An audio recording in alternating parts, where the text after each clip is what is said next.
नमस्कार दोस्तों। यह यात्रा पर निकलने से पहले हम उस मार्ग से थोड़ा परिचित हो लें जिस पर चलना है। जैसे ओशो कहते थे, बाहर के रास्ते पर तो मील के पत्थर होते हैं, चिन्ह होते हैं, लेकिन भीतर का रास्ता अनचार्टेड है, बिना नक्शे का। फिर भी सदियों के अनुभव ने हमें एक नक्शा दिया है, चक्रों का और 7 शरीरों का। आज हम बात करेंगे ओशो के नजरिए से इन्हीं चक्रों की। यह कोई साधारण शारीरिक भूगोल नहीं है, यह चेतना का भूगोल है। ओशो कहते हैं, जैसे 7 शरीर हैं, ठीक वैसे ही 7 चक्र हैं, और प्रत्येक चक्र मनुष्य के खास शरीर से जुड़ा हुआ है। यह सीढ़ी है उस परम तक पहुंचने की जिसे हम अपना स्व कहते हैं। लेकिन याद रखिएगा, यह जानकारी सिर्फ पढ़ने की चीज नहीं है।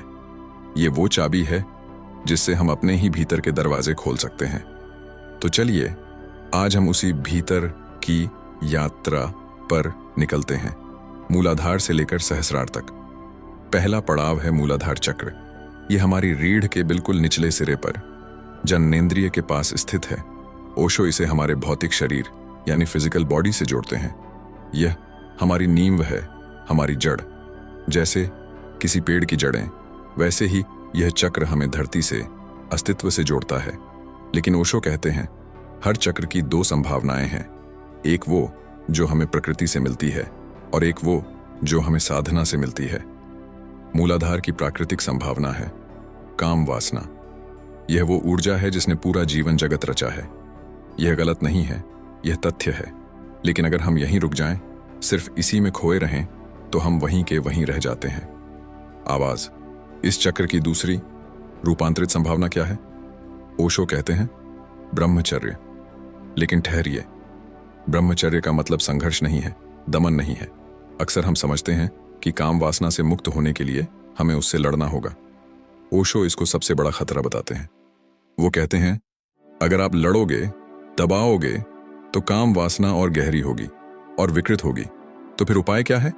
ओशो कहते हैं जागरण, समझ, अवेयरनेस। जागरण कीमिया है। वे कहते हैं, जैसे ही आप अपनी काम वासना के प्रति पूरे होश से जागते हैं, उसे बिना भागे, बिना दबाए सिर्फ देखते हैं, उसी क्षण एक रासायनिक परिवर्तन शुरू हो जाता है। वही अंधेरी ऊर्जा प्रकाश में बदलने लगती है। यह भोग और दमन के बीच का राजमार्ग है। बस सजग दृष्टा बनना है। ऊपर उठते हैं दूसरे शरीर की ओर। यह शरीर है भाव शरीर या आकाश शरीर, जिसे ईथरिक बॉडी कहते हैं, और इससे जुड़ा है स्वादिष्ठान चक्र, जो नाभि के नीचे स्थित है। ओशो बताते हैं, इस चक्र की प्राकृतिक संभावनाएं क्या हैं? भय, घृणा, क्रोध, हिंसा, ये सारी नकारात्मक भावनाएं, ये तूफान जो हमारे भीतर उठते हैं, इनका केंद्र यही स्वादिष्ठान है।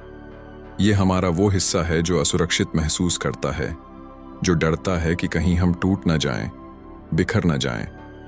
जब यह चक्र असंतुलित होता है तो हम जीवन भर डरे सहमे रहते हैं। लेकिन ओशो हमें फिर से याद दिलाते हैं कि यह अंत नहीं है। हर अंधकार में प्रकाश का बीज छिपा है। स्वादिष्ठान की रूपांतरित अवस्था क्या है? ओशो उसे सीधे तौर पर नाम नहीं देते, लेकिन गहराई से समझें तो यह प्रेम और निर्भयता है। जब भय की ऊर्जा को समझ लिया जाता है, दबाया नहीं जाता, तो वही ऊर्जा करुणा बन जाती है। घृणा ही सम्मान और स्वीकार बन जाती है। यहां भी वही सूत्र काम करता है, समझ, जागरूकता। जब आप क्रोध से भरे हैं तो उसे दबाने की कोशिश मत करिए, बस एक कदम पीछे हटकर देखिए। वाह, यह क्रोध है, यह मेरे भीतर उठ रहा है।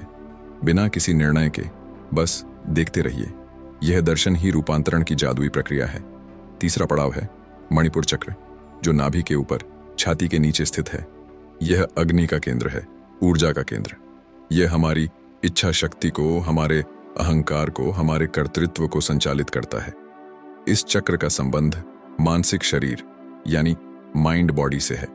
जब हम यहां होते हैं तो हम दुनिया में कुछ कर दिखाना चाहते हैं, अपनी पहचान बनाना चाहते हैं। यह शक्ति का केंद्र है। ओशो कहते हैं, अगर यह चक्र अशुद्ध है, अगर हमारे विचार अशुद्ध हैं, तो हम सिर्फ धन, यश और काम के पीछे भागते हैं। जैसे उस चीनी मंत्री ने राजा से कहा था कि समुद्र में सिर्फ 3 ही जहाज चलते हैं, एक यश का, एक धन का, एक काम का। लेकिन शुद्ध विचार क्या है? ओशो कहते हैं, शुद्ध विचार है सत्यम, शिवम, सुंदरम। सत्य, कल्याण और सौंदर्य का चिंतन। जब हमारी इच्छा शक्ति इनसे जुड़ती है तो मणिपुर की अग्नि भस्म करने वाली नहीं बल्कि प्रकाशित करने वाली हो जाती है।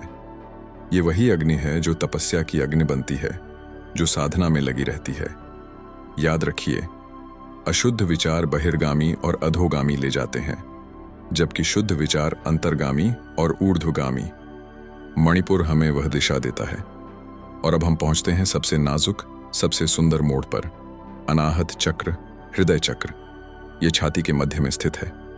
ओशो इसे हृदय ग्रंथि कहते हैं। ग्रंथि यानी गांठ। ये वो जगह है जहां सारी उलझने हैं और यही वो जगह है जहां से मुक्ति का द्वार खुलता है। ओशो समझाते हैं, मनुष्य एक संगम है। नीचे है मूलाधार का अंधकार, पशुता का संसार, काम वासना की मूर्छा। ऊपर है सहस्रार का प्रकाश, चैतन्य का परम शिखर। और ये दोनों मिलते हैं कहाँ? हृदय में। यहां राम और काम का मिलन है, संसार और निर्वाण का मिलन है। यह तराजू का वह कांटा है जहां से नापा जाता है कि हम नीचे जाएंगे या ऊपर। जब तक यह ग्रंथि नहीं टूटती, जब तक हृदय के इस उलझाव को नहीं सुलझाया जाता, तब तक सच्ची मुक्ति संभव नहीं। आवाज अनाहत की खासियत है, यहां कोई आघात नहीं है। अनाहत का अर्थ है वह ध्वनि जो बिना आघात के उत्पन्न हो। यह प्रेम का चक्र है। प्रेम वो अनुभव है जो हमें अपने से बाहर ले जाता है, लेकिन फिर भी हमें भीतर ले आता है। जब हृदय खुलता है तो करुणा का स्रोत फूट पड़ता है। ओशो कहते हैं, अगर हमने नीचे के चक्रों को समझ लिया है, उनकी ऊर्जा को जागरूकता से रूपांतरित कर लिया है, तो हृदय में एक अद्भुत घटना घटती है। वहां प्रेम सिर्फ दूसरे के लिए नहीं रह जाता, वहां प्रेम अस्तित्व की दशा बन जाता है। पांचवां चक्र है विशुद्ध, जो कंठ में स्थित है। यह शुद्धि का केंद्र है। यह संचार का, अभिव्यक्ति का और सबसे बढ़कर मौन का चक्र है। जब तक हम हृदय तक पहुंचे, तब तक हमने बहुत कुछ जाना, बहुत कुछ समझा, लेकिन अब विशुद्ध पर हम वाणी से परे जाने की तैयारी करते हैं। यह वह जगह है जहां हमारा व्यक्तिगत सत्य सार्वभौमिक सत्य से मिलने लगता है। यहां अभिव्यक्ति सिर्फ शब्दों से नहीं बल्कि मौन से होती है। ओशो अक्सर कहते थे, सत्य को कहा नहीं जा सकता, सिर्फ दिखाया जा सकता है। विशुद्ध चक्र पर साधक वह दशा प्राप्त करता है जहां वह बिना कहे भी संवाद कर सकता है। उसकी उपस्थिति ही एक प्रार्थना बन जाती है। यहां भी एक रूपांतरण है। आमतौर पर हमारी वाणी विषाद पैदा करती है, झगड़े पैदा करती है, लेकिन जब यही वाणी विशुद्ध से निकलती है तो वह मंत्र बन जाती है, वह प्रार्थना बन जाती है। और फिर एक दिन वाणी भी विसर्जित हो जाती है और केवल मौन रह जाता है। वही मौन साधना की पराकाष्ठा है। अब हम पहुंचे छठे चक्र पर, आज्ञा चक्र, जो दोनों भौहों के मध्य स्थित है। इसे तृतीय नेत्र भी कहा जाता है। ओशो इस चक्र के बारे में बहुत गहराई से बात करते हैं। यह आज्ञा का चक्र है, यानी आदेश का। जब यह चक्र जागृत होता है तो गुरु की बाहरी आज्ञा की जरूरत नहीं रहती, भीतर से ही मार्गदर्शन मिलने लगता है। ओशो एक अद्भुत उदाहरण देते हैं, गणितज्ञ रामानुजम का। रामानुजम को जब भी गणित का कोई सूत्र सूझता, उनकी दोनों आंखों के बीच कुछ घटित होता था। उनकी आंखों की पुतलियां ऊपर की ओर चढ़ जाती थीं, ठीक उसी जगह जिसे योगी तृतीय नेत्र कहते हैं। वहां से उन्हें ऐसे सूत्र दिखते थे जिन्हें सुलझाने में बड़े बड़े गणितज्ञों को सालों लग जाते थे। यह बुद्धि का केंद्र नहीं है, यह प्रज्ञा का केंद्र है। बुद्धि सोचती है, समय लेती है। प्रज्ञा तत्क्षण देखती है, जैसे रामानुजम देखते थे। यह अंतर्ज्ञान का द्वार है। यह वह बिंदु है जहां से दृष्टा और दृश्य में फर्क मिटने लगता है। रामकृष्ण परमहंस के बारे में ओशो कहते हैं कि जब वे इस चक्र के बारे में बताने लगते तो अक्सर समाधि में चले जाते। इतना सुंदर है वह अनुभव। आज्ञा चक्र पर पहुंचकर व्यक्ति परम सत्ता के बेहद करीब पहुंच जाता है। बस एक झीना सा पर्दा रह जाता है। और अब अंतिम पड़ाव, सातवां चक्र, सहस्रार, जो सिर के शिखर पर स्थित है। इसे सहस्त्रदल कमल कहा गया है। ओशो कहते हैं, सहस्रार का अर्थ है हजार पंखुड़ियों वाला कमल। जैसे निम्नतम है मूलाधार का अंधकार, वैसे ही श्रेष्ठतम है सहस्रार का प्रकाश। यह वह बिंदु है जहां व्यक्तिगत चेतना का ब्रह्मांडीय चेतना से मिलन होता है। जहां बूंद सागर में विलीन हो जाती है, पतंजलि के योग सूत्र पर चर्चा करते हुए ओशो कहते हैं, पहले चक्र पर, काम केंद्र पर एक क्षणिक एकीकरण होता है, स्त्री और पुरुष का मिलन, लेकिन वह देह के स्तर पर होता है, इसलिए क्षणिक होता है। लेकिन सहस्रार पर जो मिलन होता है वह परमात्मा से मिलन है, शाश्वत है। जैसे बर्फ पिघलकर पानी बनता है और फिर वाष्प बनकर असीम में विलीन हो जाता है, यहां पर वह सब समाप्त हो जाता है जिसे हम मैं कहते हैं। यहां कोई साधक नहीं, कोई साधना नहीं, कोई चक्र नहीं, केवल शुद्ध चैतन्य, शुद्ध आनंद है। ओशो कहते हैं यह वर्णन से परे है।